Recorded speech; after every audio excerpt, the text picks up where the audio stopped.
Yeah, for sure. So for people that aren't familiar with you, let's do kind of the boring ass intro, right? Who are you, and just a little background on yourself so that we can kind of maybe reintroduce you, because you guys have kind of been around for a while. Yeah, it's kind of hard to understand a little bit, or I should say, it's not easy to just like understand because we have been around for a long time and then we haven't. But Right. basically, I'm Chad. I do the vocals and guitar and Bridge the Gap. And our band, even though Bridge the Gap started circa like 2021, all the guys in the band, we were in our original band in the mid 90s through about '05, about 10 years run called Unfold. And it's basically the same stuff written by the same dude and played by the same guys. Like Yeah. a melodic punk is what we, or melodic hardcore is what we called it back in the 90s. It's now kind of viewed in the bucket of, skate punk or whatever. But we broke up around '05, '06 and kind of all went our separate ways and, started families and businesses and careers and whatnot. And then around 2021, I decided to like start demoing a bunch of songs, and next thing we knew, Bridge the Gap was a thing, and we were recording our first record, and here we are. So that's kind of the Yeah. Cliff Notes version. But in this instance, we just decided to go with a different band name, even though it's all the same dude, same kind of music. Hmm. We were just like, let's leave that juju and Yeah. all that back then. Let's leave that there, and this is something kind of new. Yeah, for sure. And I think, it's it's kind of one of those things where that was a snapshot in time, right? Like Unfold was who you guys were at that time. And then to your point, you take that break and start families and careers, and kind of just let life happen. And now Bridge the Gap is the next chapter of where you guys are, right? Exactly. And, back then we were trying to make it in terms of our definition of making it, which was Yeah. pretty humble. It was basically if we could figure out how to pay our bills with our music, that would be dope. Um, Hmm. we're not necessarily dreaming of being like, AC/DC and playing stadiums, but like if we could come home from being on tour and not have to worry about the rent, that would have been make it having a made in the Yeah. shade. Whereas now, we don't really have any expectation per se. Like we're not trying to shoot for the moon. We come together for the enjoyment of collaboration and um, whatever comes of that. And we don't really ascribe too much pressure or expectation on that. Like no one's trying to pay their bills with Bridge the Gap. Right. Because honestly, in today's day and age, if you want to pay you're in punk rock, I don't care what genre or core of punk Right. rock, you want to pay your bills, you're going to be on the road 200 plus nights a year. And all of us in the band are dads, have Hmm. families, a couple of us have businesses. And so that's just not tenable. That's not something that, even if we could do it right now, we're not looking to do that. So for us, it's about balance. It's about balancing our band, which we do. Obviously, we treat it with the seriousness of a professional endeavor, right? Like it is a Right. priority in our lives, and we balance and make sacrifices to do it, but it's not like the end all be all. Yeah. And I think, correct me if I'm wrong, but like there's also a little bit of safety in that, right? Safety in the fact that, like you can take the time that you need to create, that you can take the time that's necessary to make the music that you want. Whereas to your point, especially in the punk genre, like if your album's more than 8 months old, you've fucked up. You have to have something else in the works. Right. Yeah, I mean it's kind of, it is nice. Back then, man, everything felt like pressure because it was literally our only ticket. The way every guy in the band, we viewed this as kind of our profession, like this is what we're doing. And so everything that we had and then everything that might could become hinged on whether or not we got put on this tour, whether or not we got Mhm. picked up by this label, and like all these different things. And you know what? I know that that's kind of the standard posture and of most bands and what they're dealing with, like especially younger bands. Yeah. But for us, that's not it. So kind of back to what you were talking about earlier is like that's one of the blessings and or silver linings of putting it down for 15 years and getting our shit together individually Hmm. is we don't have to be doing this, dude. Like we do it. So I think it also ends up influencing the music because we don't have to be doing this. We're genuinely doing this purely Yeah. because we love to do it. We have these songs, we love to jam, we love to play in front of people. Um, and so I think the music actually benefits from that. To be honest, the art itself benefits. Yeah. And I think I would agree with that. You know, obviously I've done some diving around since knowing that I was going to have you on. And I think one of the things that I really picked up on is especially the bridge the gap stuff. It's very polished. You don't have this feeling like anything was rushed or anything doesn't have some sort of intentionality for being where it is. Yeah, I appreciate you saying that. And I think a big part of that is um, the wisdom as an artist, the wisdom that comes from years and years of experience and also repetition. Because even though we stopped being a band, I never stopped writing songs. And I've mentioned this before in other like podcasts and stuff, but I have a rat hole of like 70 to 80 songs just that are I've demoed that are unused yet by Bridge the Yeah. Gap. Plus, since we got back from tracking our last record, Gainsayer, I have like somewhere approaching 10 or 12 more. Um, and so each song as I go back through them and I demo them and stuff, like I'm kind of reminded of, oh yeah, that's right. That's where I was when I wrote this, in my life or whatever. And you would like to think, I'm not saying this, but you would like to think that as you age as a songwriter or any kind of artist, your music or your art form takes on a higher level as you continue of Mhm. sophistication. And so we take that and combine it with the all-powerful abilities and craftiness of the Bill Stevenson in the blasting room, and Yeah. it turns out to be a pretty polished product. But a good chunk of that is the magic the blasting room does. All credit to those guys.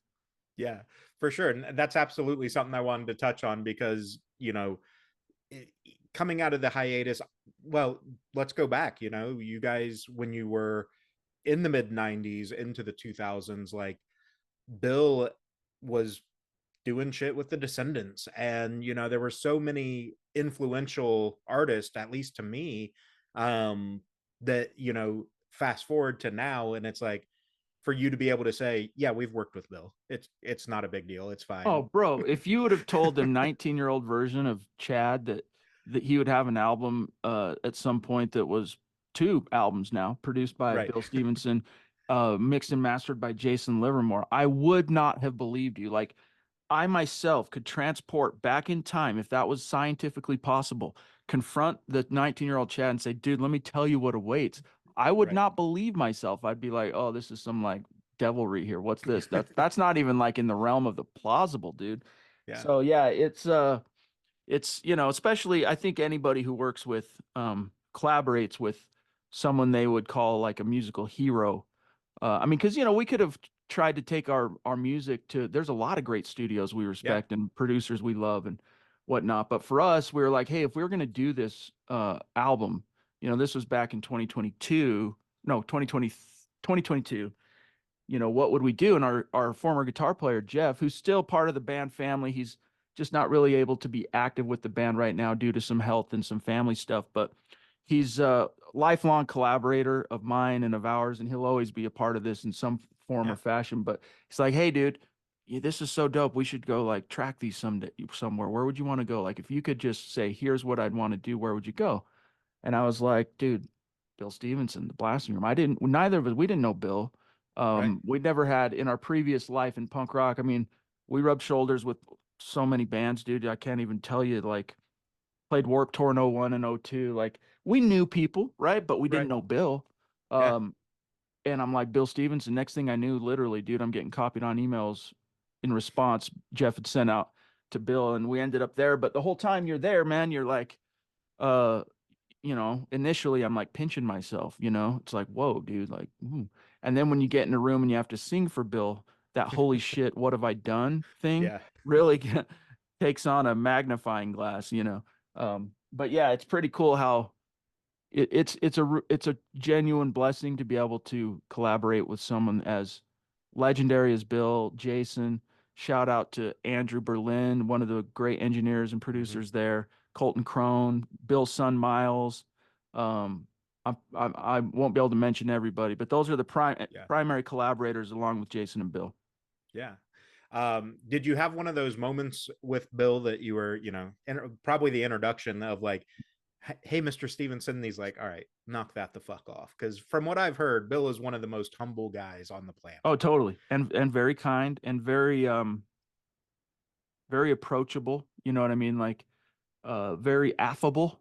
Hmm. Um I had my own, I think each one of us had our own little insecurities or peccadillos dealing with him at first. And I'm talking like the first 3 or 4 days we're there or Yeah. whatever.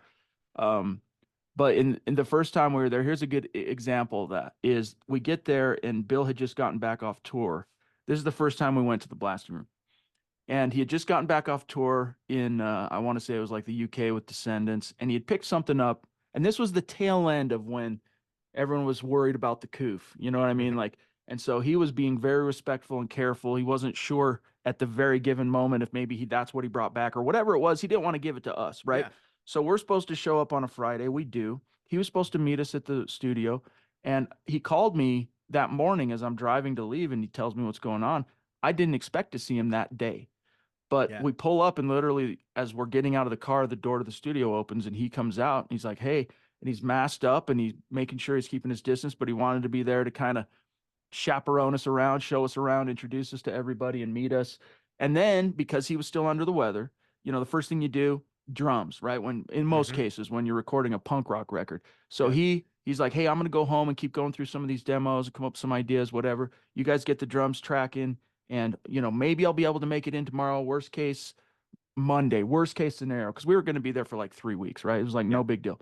All right, cool. Cut to, Ryan, our drummer, he's killing it, doing his thing. We get to Sunday night, and all of a sudden we're sitting in the control room while Ryan's got like two, maybe three songs left to finish. And I glance over my shoulder and there's Bill just standing behind us. And I'm like, oh, what's up? And before I could really actually even say anything, he goes like this. And so I stand up and I follow him out of the room because Ryan was literally tracking, right? Yeah. And he goes, hey, I want to go over a couple parts, suggestions, possible arrangement things. So we go into this other studio B and he goes over a couple things, blah, blah, blah. And then he's like, so, yeah, I guess we'll get started on that kind of stuff tomorrow, huh? And I said, yeah. He goes, you think I should go back into the control room where they're tracking? And I'm like, yeah, dude, Ryan would love to see you in there. Like Ryan is the drummer, right? Bill Yeah. is drummer, like Hall of Fame drummer. I'm like, dude, he would love to see. He goes, how's he been doing? I said, killing it, dude. Ask Colton. He goes, I heard Colton told me that he's a real guy. That's the phrase they have. Yeah. If like you're legit, you're a real guy. Yeah. And I go, yeah, yeah. And he goes, I don't know, man. I've seen it before where like if I'm not a part of it right away and then I just show up, it like psychs him out. Yeah. I'm like, nah, dude, don't even worry about it. And so we go walking in, and he was right. Almost always, Bill's Yeah. right. As soon as Ryan knew that Bill was back there, all of a sudden he started having these like, and he had been working his ass off, by the way. He Right. had been a machine. So he was already kind of hitting a wall, but it kind of intensified the wall. And Bill looks at me like, I'm like, yeah, Told you you. were Come right, on, dog. man. You were Yeah. right. You were right. And then, we ended up just calling it that night. And then Bill came in, produced him on the last two songs, so he did get that experience on the first record anyway of being able to be engineered by Bill while he's playing drums, which Yeah. is any drummer that's in this space, that's a dream. For sure. For sure. That's awesome, man. And I love hearing stories about those types of people too, where, they have so much influence because they've put in the work themselves. Not taking away from anyone that goes straight into engineering or producing or anything, but like to have been an artist at the level that Bill has been and then come into it, it's a totally different tier of Oh, production. dude. And plus, people, I know the true fans know what I'm about to say, but like surface level Descendants or all fans or Black Flag might not know that Bill is like one of the most accomplished and balanced musicians that walks the earth. Like he shreds on guitar. Okay. He would probably go, roll his eyes to hear me say that. But dude, he can play all those rad all and Descendants chords. You're, Yeah. you're going like, what's happening? That came out of a lot of it, dude, his brain. So not only is he a great guitar player, he can play the bass, but he is one of my top 3 or 4 songwriters of all time. Like, Hmm. pick the Descendants song. You know, I would say at least a quarter of my favorite Descendants songs are written by Bill, and it's just such a high level of songwriting, like just understanding how chords and songs and things fit together. And then, of course, his lyrical command and stuff. Like, it's just so beautiful. But yeah, so you combine all that with the fact that he sits down at the kit and just crushes it as a drummer, even at his age, Yeah, 60, whatever he's at. He's about 60, turning 61, maybe. Might have just turned 61. But either way, yeah, he's a force to be reckoned with. Let's put it that way. for sure. For sure. Um, let's stay on that part where you guys are at the studio, you're putting in the work. What's it like having him critique your songs? Because obviously, I mean, I'm assuming anyway, you didn't go in going, these are perfect. I know that nothing needs to be touched. So Yeah, yeah, to have him come back and be like, hey, this is, this one's dope. We're leaving it as is and we're tweaking yeah. this. What was that kind of mentality for you, and what kind of reflection did it give you? Dude, I can't even begin to tell you the number of lessons I learned. And when people find from Bill, that I applied later on, if once people are able to hear Gainsayer in its entirety, you'll be able to. I think you listen to Secret Combinations, our first record, and then listen to that one, and you'll just see levels of command and sophistication that exist on Gainsayer that just aren't there. And it's because of the things I learned. But from Bill, and not all of it, to be honest with you, Josh, not all of it was like, hey, man, you resolve on this part on a B, you should resolve to a G or whatever. It's not Right. like that. He, we've taken to him now 28 songs. And I bet you he's had like arrangement or chord type suggestions in terms of the music and the arrangement, Mm-hmm. maybe suggestions on 3 songs, none on this last record, on the new Yeah. record. On the first record, he had like 3 things he suggested in that same conversation I said where he pulled me Mm-hmm. aside. Um, so yeah, man, like, but where I actually learned the most is just all the little interactions that take place over spending a month with Yeah. somebody every day. And then I would have to say, even above and beyond that, where the most growth came from me, even above and beyond songs and songwriting and artistry and whatnot, is learning how to sing because I had gone 15 years, back in Unfold, dude, I'm singing every day, Yeah. whether we're just rehearsing or on the road or whatever in the studio. Like one thing I've learned is singing is they call it vocal athleticism. There is an Mm-hmm. athletic component to it, just in the Yeah. same sense where, the more you work that muscle, the bigger it'll get, right? So it's that same kind of thing. And I had gone so long without truly singing, like the songs we sent to Bill originally, half of them didn't even have the vocals on them, and the ones that did were like me half-assed in the studio with this mic going, "Rah, rah, Right. rah, rah," and just like laying it down for a sketch. Yeah. Um, and so having to sing for Bill, which is a very demanding, it's one of, honestly, I'm not exaggerating. I've been through some shit in my life, okay? It's one Right. of the hardest things I've ever had to do, both physically, mentally, emotionally, spiritually challenging, because people don't necessarily realize this. They go, "Oh, Bill, the producer." Yeah, but he is a trained engineer and he has an ear for pitch. Okay. Mm-hmm. So my problem was I would get up there the first time around and I would like be focused on being the punk rock guy and giving energy. Then I'd Yeah. waver on pitch and he'd be like, "Hey, you're flat. You're flat." If I heard him say you're flat once, I heard him say it 1,500 times. Okay. Um, and then we go back over it. And then so I'd start getting real focused on pitch. And then he'd be like, "Now you're losing my interest here. Where's the energy? You're a punk rock band. What are you doing?" It's like, oh. So like because I'd been out of it for so long, dude, like all those brain paths or whatever had kind of laid dormant. And Yeah. so it was a crash course, dude, of and what Bill does as a producer is he likes to sing you every day. So instead of like doing all the music and then waiting till like the last week or whatever to do the vocals, that's too risky because dudes lose their voices all the time Yeah. in the studio. And so he likes to sing. Once you got the drums down, then he wants to sing you every day. So get guitars Monday and Tuesday or Monday morning and afternoon, lay down the guitars that night or afternoonish. He'd come in, we do the vocals on the ones we just finished, so on and so forth. And dude, just the first time, bro, I bet you there was 3 or 4 times. I'm not a quitter, but there were 3 or 4 times where was so withering and Hmm. so for me humiliating. I'm like, man, I'm letting this man down. This is a hero of mine. I am wasting his time. I totally slept on the demand it would be to do the vocals. Everything up to this point had been a relative breeze. Laying down the music, no problem. But this was like something else on a whole new level. And he would always kind of be able to sense when I was kind of starting to get down in the dumps, and we'd break, and he'd find some way to kind of like pick me up, and back in we'd go, and blah blah blah, and get it done. And then when I come out of there, and I learned a lot through that. Like he had to teach me how to Yeah. sing. I'm not even kidding you. Like I can sing, dude. It's not like I'm tone deaf, but there is Right. so much nuance to singing in a studio setting for a dude like Bill. Sorry if I'm getting long-winded No, on you're this, fine. but I applied that stuff for the second record, and it's a big difference. Like when you listen to Secret Combinations, last thing, and then I'll wind this down. You'll hear a guy that is singing his ass off, and it's kind of like just a dude singing his ass off.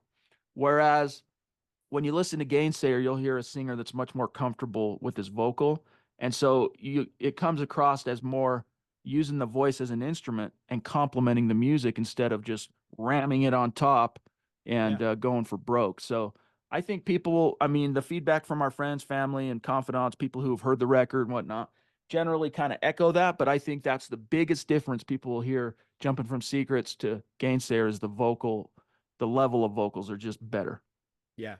Do you think part of that was maybe, especially with Secrets, being the first time you're working with Bill, a little bit of like imposter syndrome that you had going in with like, this is Bill, like I don't belong here, and now you've got that comfortability with him that it's like, okay, Bill's my friend. Yes, Yeah. we're working together, but I can do this.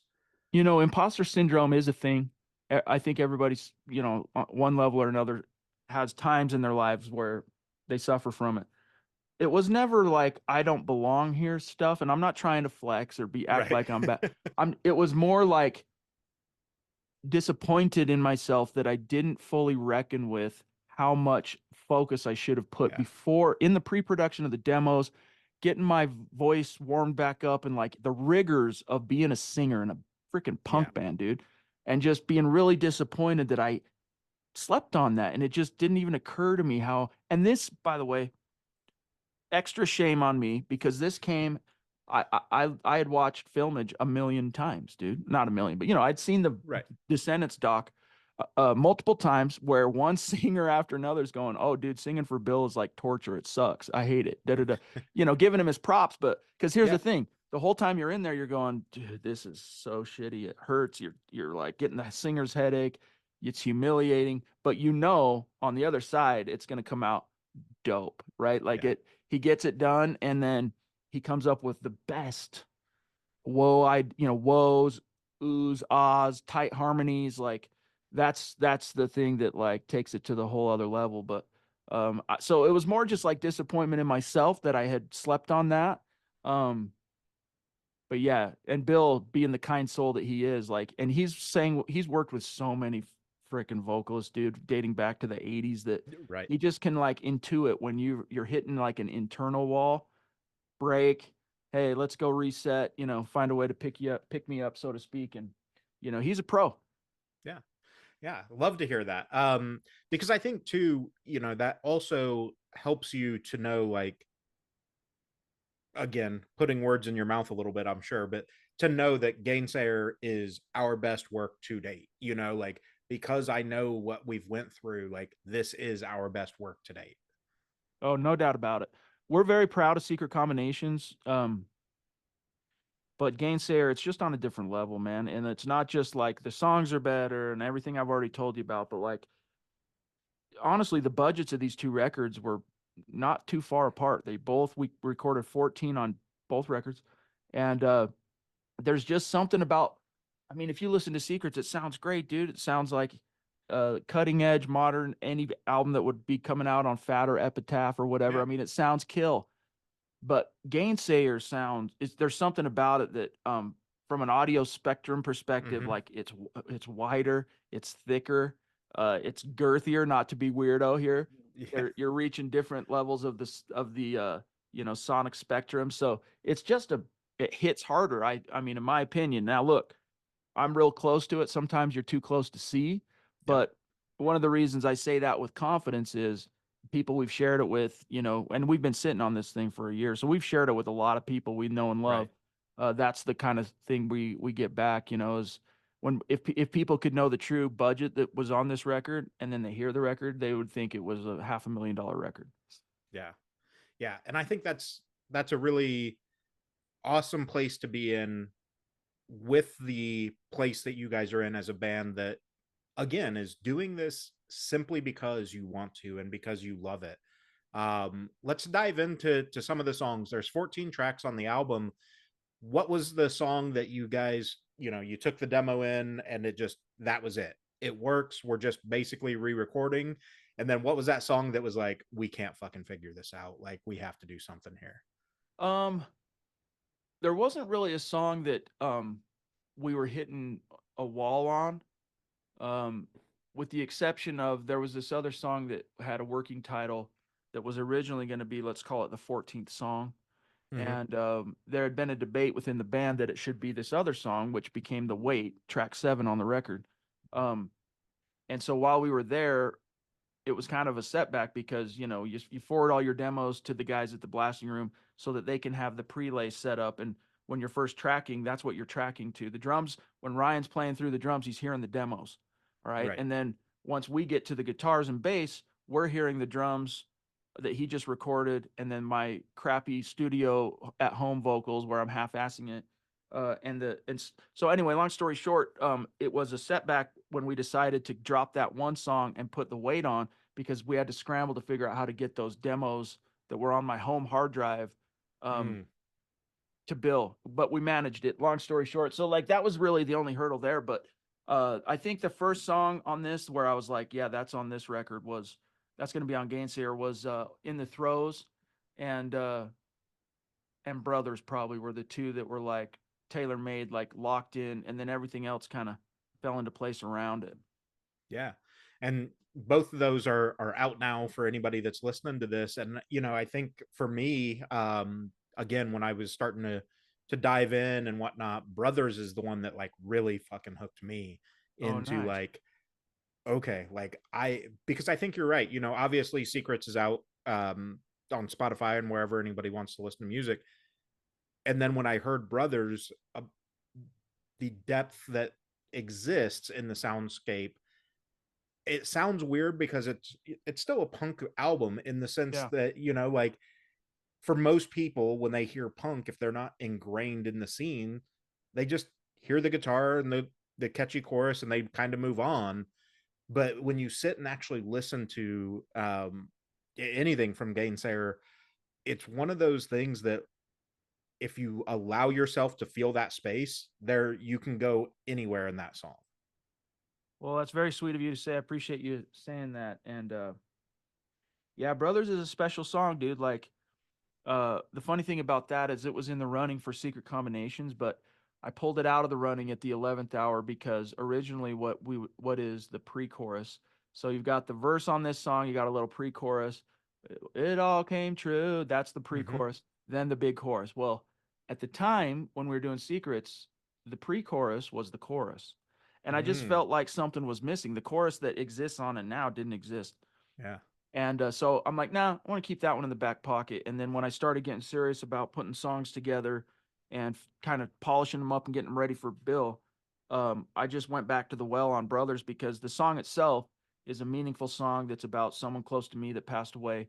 And then seeing his brother, who is also close to me, going through the most hellacious grief and insanity over it, that was heartbreaking. But so it was a very important song that I knew needed to have its voice and be on a Bridge the Gap record. Um, but I wanted to do it justice, Josh. So like I went back to the workshop, so to speak, and I was just jamming it by myself one day, and this chord progression came in the, it's a pretty common chord progression. I won't get nerdy on chords, but it's a pretty common, it's basically the bones of it is the When I Come Around chord progression. It's just Right. the rhythm and way which it's played is different. Um, and then I'm like, ooh, that could be a thing, the way I played it. And then right out of the gates, dude, a vocal melody hit me on it, and I went, oh, this is it. All right, cool. So I added additional lyrics to fit for the Yeah. chorus, and the rest is history. So that song has a kind of cool genesis, so to speak, the way it was saved for the right time and place. And I think the boys at the Blasting Room helped us do it even more justice. So we were going to lead with that actually as our first single on the record. Yeah. But our guitar player Jeff was like, it's an inspiring song, but it's also dealing with such a bummer subject matter that maybe we don't want to set the tone with kind of this bummer. So let's make it the second. And we all agreed. So anyway, Yeah. yeah. Yeah, and honestly, the bummer part is probably why I hooked into it, because I lost my brother about 6 years ago now, and Oh, so sorry, bud. appreciate that. But hearing that content was definitely one of those things where it's like, I've been where you stand in those lyrics of Right. seeing that grief and feeling it personally. Um, so yeah, I mean, I definitely appreciate that song. I do agree that it is hard when you're coming up on a new album cycle to be like, hey, here's a really fucking sad song. Yeah, right. But Yeah, well, that's why, like, it's just another example of the collaboration aspect. Like Jeff in our band, um, similar to Bill, he's almost always right. So even if it's not something you want to hear, Josh, in this very moment, right. gummit, he's probably right. It's going to come out in the wash. He's right. And Yeah. so on a lot of that stuff, we kind of go with that as like yeah, all right, good call, Jeff. Let's just kind of roll with that. And more often than not, it serves us well. Yeah.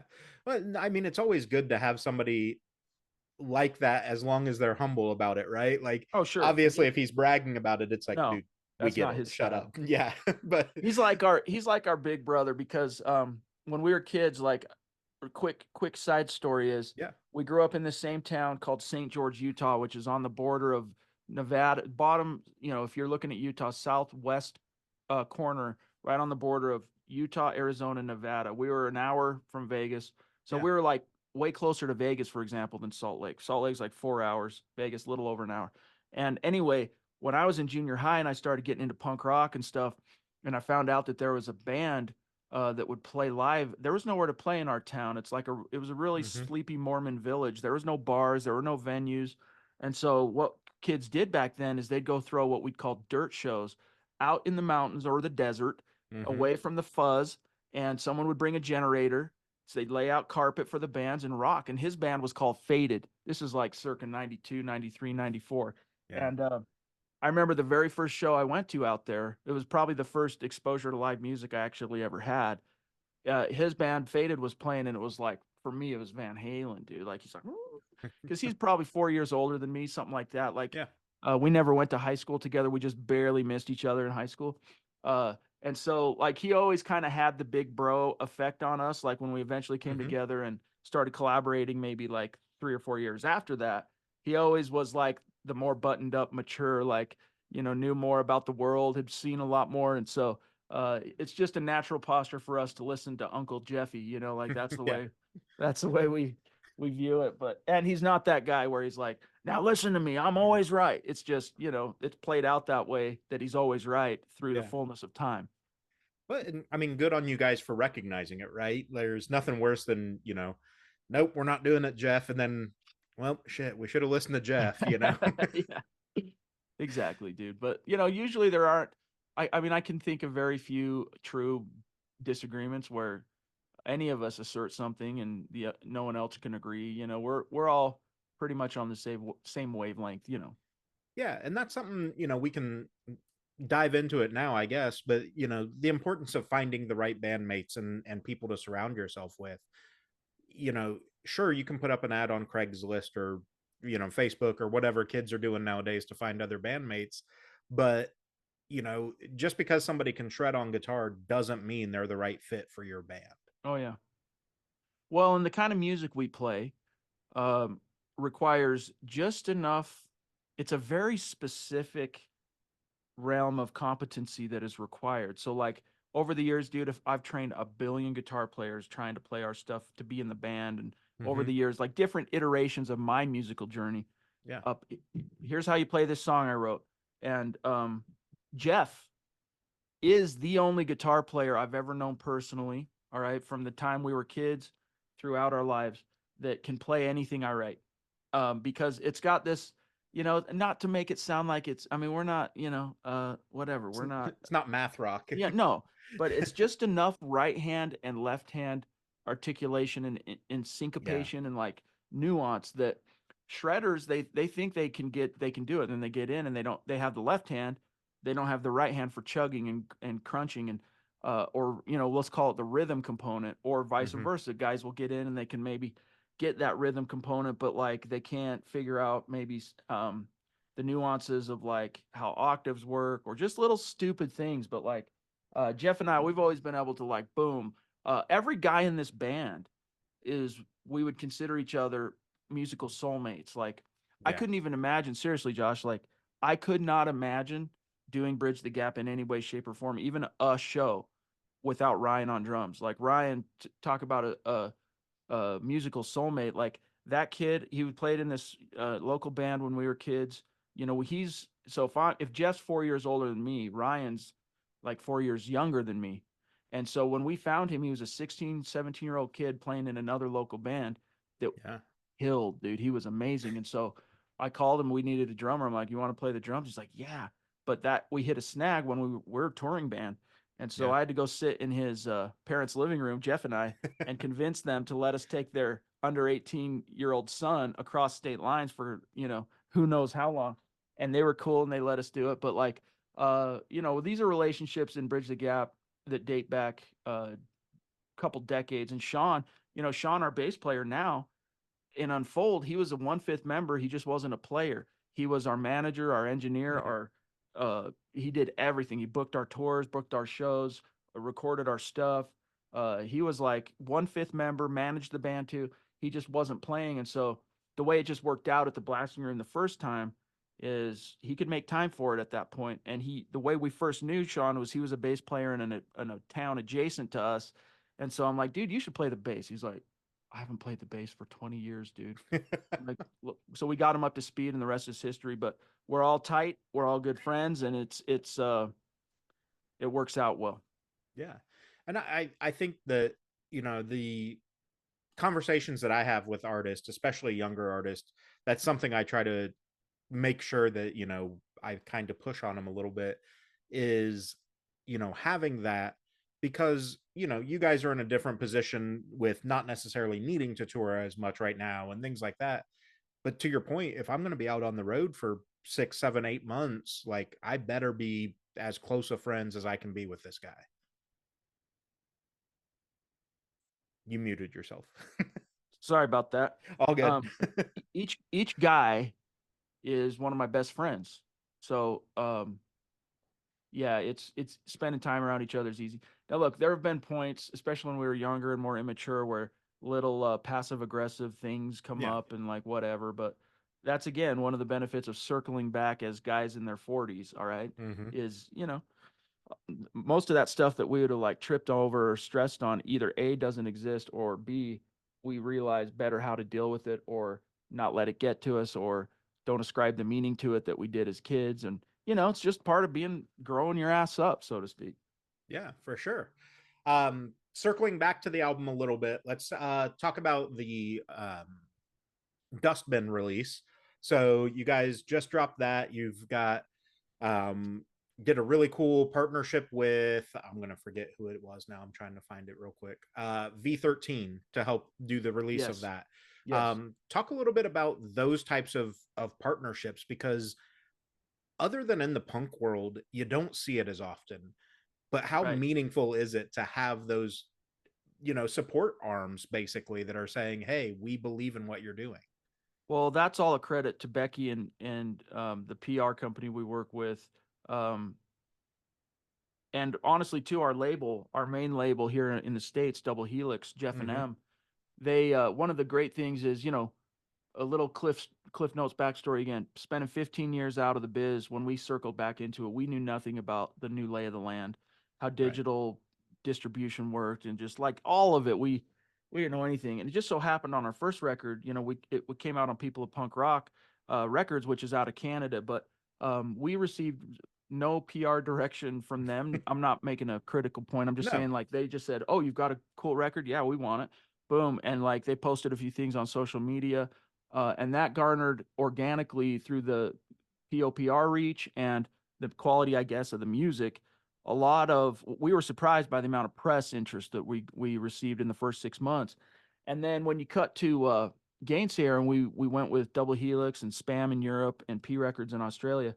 Jeff of Double Helix Records took us in and go, and we had like a meeting about basically our strengths and weaknesses, what we know, what we don't. We were still very naive, even though our social Hmm. medias blew up, like Facebook blew up, Instagram blew up. We did well with the streaming on Secrets, and basically he's taught us a lot and pointed us in the right direction, to make sure that we're working with the right people to get that exposure. Like, Hmm. and it's not easy. It's not easy to do. Like I kind of struggle because I've had bands reach out to me and go, "Hey, dude, how did you get a feature in New Noise magazine? Can you like?" And I go, I get a PR agent, dude. Like, Yeah. uh, trust me, this is pure transparency. They came to us because we have a really good PR company that they trust first, and that Hmm. PR big picture goes, "Hey, check out this band. Would you be interested in doing a feature?" Then they listen. Then they give it a chance. Yeah. Whereas if we send it out ourselves, going, "Hey, could you do a feature?" Are they even opening that email? Probably Right. not. So it's one of those chicken or the egg things. My best advice is stand on the music, get that, make your music as high quality as possible, make partnerships with the right label representatives if you choose to work with a label, and be genuinely open and sincere in letting your label partners know, what you don't know. And Yeah. they can, if they're the right people, they'll help you bridge those gaps, so to speak. No pun intended, right? Right.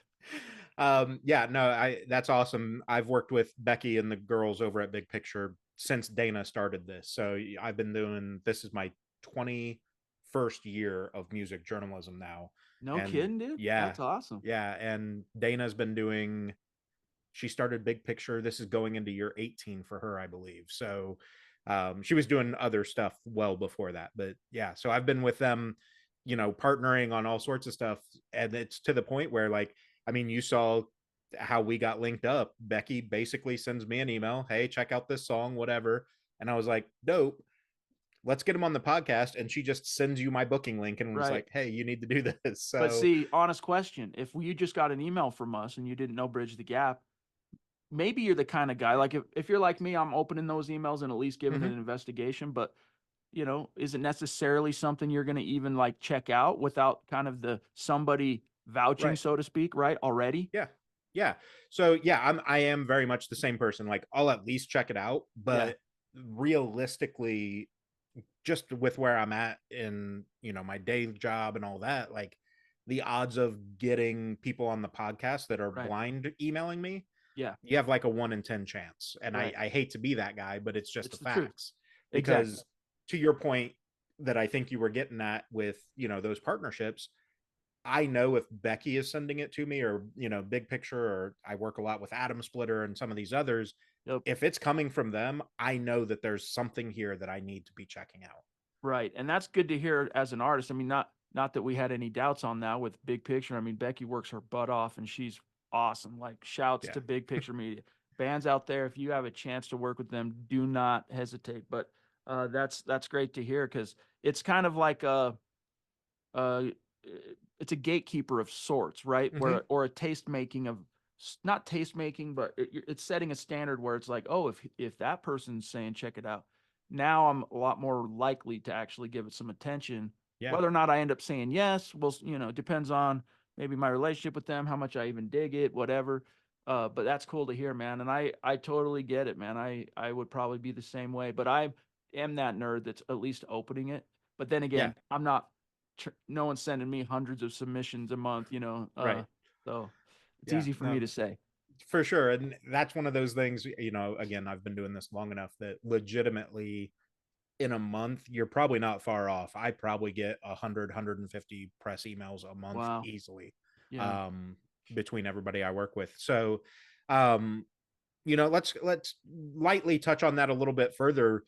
Those partnerships that you're forming when it comes to a label and PR and things like that. Talk a little bit about the feeling that you have when you know, right? Because everybody, once you start putting out music that is working, everybody comes out with their hands out. Pay me and I can do this thing. What's Right. it what's that mentality, and like how do you sift through the bullshit of sorts to know that that's the right move? Well, that's a really good question because I'll tell you that after the first like 6 months of Bridge the Gap being a public thing, um, we kind of hadn't even reckoned with like getting press, like Mm-hmm. or any kind of media interest. It was about trying to find fans and find the tribe. Like, hey, Yeah. come check us out. But so over that time, there were a lot of pitfalls. Most of which we were able to avoid through our own BS detectors and just like you know seeing that, recognizing that when you see it.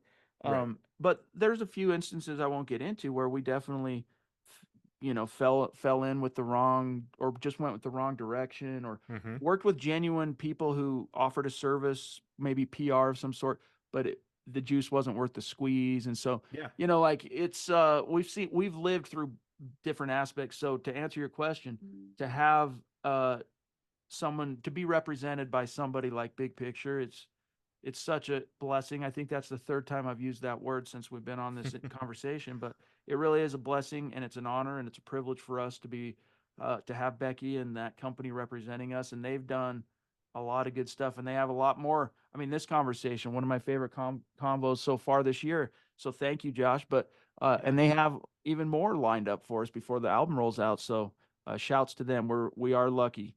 Yeah, absolutely. And I appreciate hearing that. I try to be one of those fun conversations. So, Yeah, bud. um we're getting ready to drop the album. We're, right at about a month away now. April 11th, the album drops. The question that I ask every artist when they're getting ready to drop a new project, what's the song that you think people are going to gravitate to, and then what's the one that you hope that they gravitate Man, it's so hard to say. Like, to? I had a feeling on our first album that My Creation was going to be the song, and it turned out to be. That was the most streamed song. It's the only song on the record with over 100,000 streams on Spotify, and it kind of, in our definition of the term, it's our hit for lack of a Right. better term.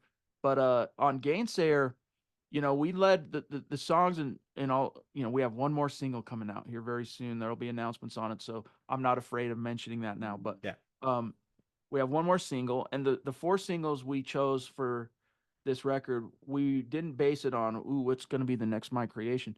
We wanted them to be the songs that, as a quartet, best represent the album. Mm-hmm. So people hear them in their entirety and they go, okay, we actually know what to expect. But I think once they get into the record, they're going to see that we over deliver on that, because it's a dense record. And I don't mean that we're throwing at you 4 or 5 minute songs. All right. These are punk songs. Um, but it's just a lot. There's a lot there. So to be very specific with you, I'll tell you that aside from the singles are already out there, the next single that comes out, I think is going to be the one that probably resonates the most with people. There's a reason why we used it. We waited for it to be the last one. But the sleeper songs on the record, there's a few candidates, and I think it's on the B side of the LP, and it's a song called Always and a song called Something Fierce. I think those two songs in particular will resonate with people. And then there's one more kind of like bridge the gaps version of like a Bad Religion uh what would you call it? Like a Bad Religion anthem, mid-tempo Yeah. anthem called Babylon Mm-hmm. that has a chance to be a sleeper. But uh, yeah, so I'd say Always, Something Fierce, Babylon. Those are the three that I could see kind of getting some legs beyond the singles. And one example of that is like on our first record, yeah, My Creation, Over the Target, and Up were the ones that initially had the most streams, right? But the Mm-hmm. one that just kept climbing on top of everything was the last song on the album called Whippersnapper. Yeah. Yeah. And I love when that sort of thing happens, right? Because obviously you want singles to do well, but you hope that that's not all people hook into, especially Right. nowadays. We grew up in a much different time when people listened to whole fucking albums. That's right. I So still do. I do too. And that's kind of the towards the transition to the end here, that's one of the questions I ask too is, I'm a firm believer that you have to listen to an album front to back. I say 3 times. How Me important too. is it to you with that? It's the three listen test, bro. You Yeah. can't form an opinion until you've spun it 3 times. That's funny you say that, dude. I don't know. Maybe that's a thing. I didn't know it was a thing, but I didn't know it I was a have the thing if it is exact either. same philosophy, bro. Yeah. Like So, when I show someone something new, I'll be like, dude, don't even get back to me until you've listened 3 times, whether it's a song or a record. I'll say yeah. 3 listens, then holler back. Yeah. So, and that's exactly, I'm the same way. And I tell people, listen one is that surface listen. You're just feeling the groove, seeing where it kind of hits you.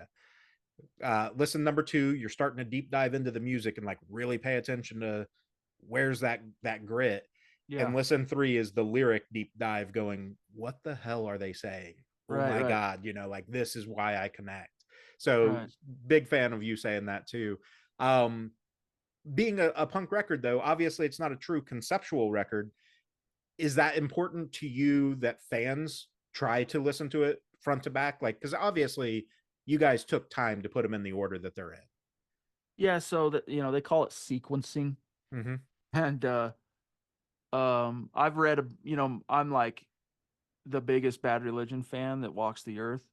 Um and so like I've read every interview, dude. If I've any podcast they've been on, their book, like, and that's been since there was such a thing as the internet. Before that, it Mm-hmm. was the zines and anything I could get my hands on. And there's multiple interviews I read back in the day of Brett Gurewitz talking about how seriously Bad Religion takes sequencing.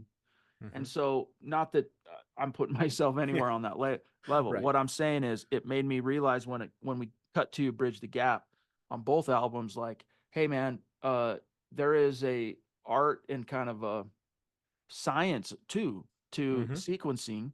And so, in a perfect world, I would want listeners to front to back it. And that's not from a selfish perspective of we want 14 streams instead of one. Right. Front to back it. But at the in the end, it doesn't make a difference to me how someone consumes the record, because I know like my kids, they don't listen to albums, bro, Right. because the music they listen to, uh, they don't even put out albums, dog. They're like Yeah. singles, and maybe 4 singles get eventually put on an EP. So like, however someone chooses to consume, thank you for doing it. Thank you for checking us out. We hope it sticks to your ribs, bridge the gap, so to speak. But um, sequencing is a thing, bro. It's an interesting Yeah. topic. Yeah, for sure.